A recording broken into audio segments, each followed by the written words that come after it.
कुछ राज वक्त के साथ पुराने नहीं होते, बल्कि वो तो वक्त के साथ और गहरे होते जाते हैं, बेचैनियाँ और डर के साथ। आज हम बात करने वाले हैं ऐसे ही एक दिल दहला देने वाले केस के बारे में। एक कत्ल जिसका आज तक एक भी सवाल नहीं सुलझा, जो आज तक लोगों को सोने नहीं देता।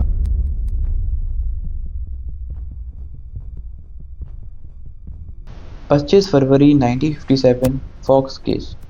एक 26 साल का लड़का रोजाना की तरह जंगल से गुजर रहा था और वो अपने एनिमल ट्रैप चेक कर रहा था। मगर उसको इस बात का अंदाजा नहीं था कि उस दिन के बाद से उसकी जिंदगी हमेशा के लिए बदलने वाली है। तभी उसकी नज़र पड़ती है एक कार्डबोर्ड बॉक्स पे, जिसके ऊपर एक घिसा पिटा सा कंबल पड़ा हुआ है। वो जल्दी से जाके उस बॉक्स को चेक करता है और वो मंजर इतना खौफनाक था कि उसके पैरों तले जमीन खिसक गई। वो देखता है उस बॉक्स के अंदर एक छोटे से बच्चे की लाश पड़ी है, जो कि नंगी है, और उस बच्चे के बदन पे सैकड़ों घाव हैं। पुलिस ने क्राइम साइट पर पहुंचते ही हर चीज को छाना, हर झाड़ी, हर लकड़ी, सब कुछ। मगर उनको एक भी क्लू नहीं मिला कि उस बच्चे की लाश वहां पर कैसे आई। जिस बॉक्स में बच्चे की लाश मिली थी, वो बॉक्स एक छोटे बच्चों के झूलों का बॉक्स था। मतलब उस बॉक्स के अंदर बच्चों के झूले आते थे, और उस बॉक्स के ऊपर फ्रजाइल का एक स्टिकर भी था, जो कि शहर के किसी स्टोर से लिया गया था। जब पुलिस उस स्टोर पे पहुंचे तो उनको वहां से भी कोई लीड नहीं मिली, और उस बच्चे की बॉडी को मेडिकल एग्जामिन होने के लिए भेज दिया। पर मेडिकल एग्जामिनर ने जब उस बच्चे की बॉडी को एग्जामिन किया, तो जो उसने बताया उसको देखकर सबके होश उड़ गए। उस बच्चे के सर पे एक घाव था, और उस बच्चे की पूरा शरीर ही छोटे बड़े घावों से भरा हुआ था। और उसके बच्चे की बॉडी इतनी पतली थी, मानो उसको आखिरी सांस तक खाने के लिए तड़पाया गया हो। पुलिस ने लगभग 400 पोस्टर छाप दिए और हर जगह लगा दिए, टेलीफोन बूथ पे, गैस स्टेशन पे, रेस्टोरेंट पे। और उनके मुंह पे सिर्फ एक ही सवाल था, क्या आप इस बच्चे को जानते हो? और सबका जवाब एक ही, नहीं। सबसे शॉकिंग बात तो ये थी कि एक भी मिसिंग रिपोर्ट नहीं थी।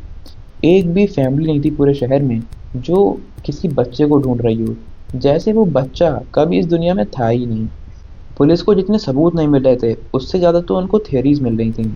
कुछ लोगों का कहना था कि वो बच्चा एक अमीर परिवार का इकलौता वारिस था और एक प्रॉपर्टी डिस्प्यूट के चलते मारा गया। और एक ऐसी लेडी भी थी जिसकी थियरी बहुत ही ज़्यादा क्रीपी थी।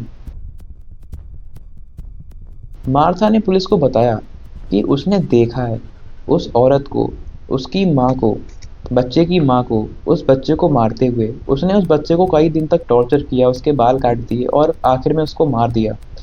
पर बिना सबूत के ये सब एक मनगढ़ंत कहानियां ही थी। 2000 आते आते ये लगने लगा था कि अब तो इस बच्चे की आइडेंटिटी रिवील होगी, क्योंकि उसके हड्डियों और बालों से डीएनए सैंपल्स लिए गए, और उन सैंपल से भी कुछ सॉलिड प्रूफ नहीं मिला कि वो बच्चा कहाँ से आया था। अब तो ऐसा लगने लगा था कि ये केस भी हमेशा के लिए एक अनसॉल्व्ड मिस्ट्री ही रह जाएगा। और उसको श्रद्धांजलि देने के लिए अमेरिका में उसकी एक कवर भी बनाई गई, जिस पे लिखा था अमेरिकाज अननोन चाइल्ड। आज भी सबसे बड़ा सवाल यही है कि वो बच्चा आखिरकार वहाँ पहुँचा कैसे, और वो बच्चा आखिरकार है कौन? क्या उसके परिवार ने हमेशा के लिए उसको भुला दिया है, या फिर उसकी मौत के पीछे कोई बड़ा राज है?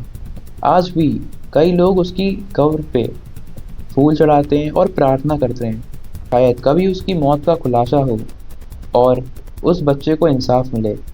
तब तक the boy in the box एक ऐसी अनसॉल्व मिस्ट्री है जो कि अमेरिका के लोगों को हमेशा डरा के रखती है।